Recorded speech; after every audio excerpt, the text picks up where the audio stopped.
guys, ngayon, tour ko kayo sa aming room dito sa Sipawal. Tara! Mga kalodi! Oh. Pwede itong magamit, diba? Come. Pwede magamit, ha? Hindi na magamit pala. Ah. Hugasin lang. Look on the Bali ang lights. dagat. Yun.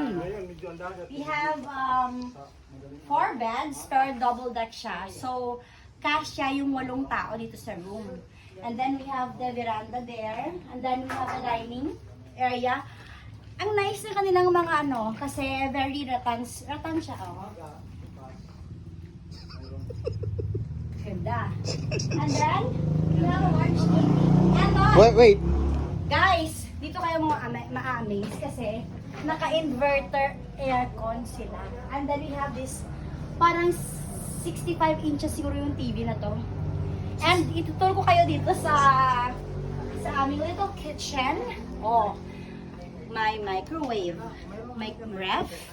We have the rice cooker. So, pwedeng-pwede na magluto kayo dito. So, para makatipid kayo, before kayo mag-arrive dito sa resort, magpamili na lang sa store or sa tindahan ng mga lulutuin. May free na nga sardinas. Ayan nga sa baba. Tingnan Ito. mo. Look at this. Eh, pakita mo yung friend ko na very hands-on when it comes sa pag-prepare dito sa amin na stay. Mag-hi ka muna sa aking vlog. Sorry guys, para may wala sa mood kasi ang init kanina. So, dito yung exit.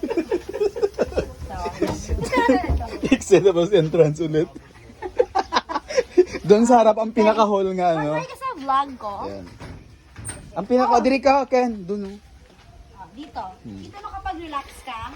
Look at this. Okay. Look at this view. Yan, ito yung labas. Labas. Yes. Ay, dahil yun yung entrance na kanina na pumasok tayo. Opo. So, kaya guys, gusto ko talagang ma-vlog or ma-record tong getaway namin para ma-share ko rin ang experience ito kung gaano kami kasaya. I'll give you update mga kalori. Bye! Kiss. Flying kiss.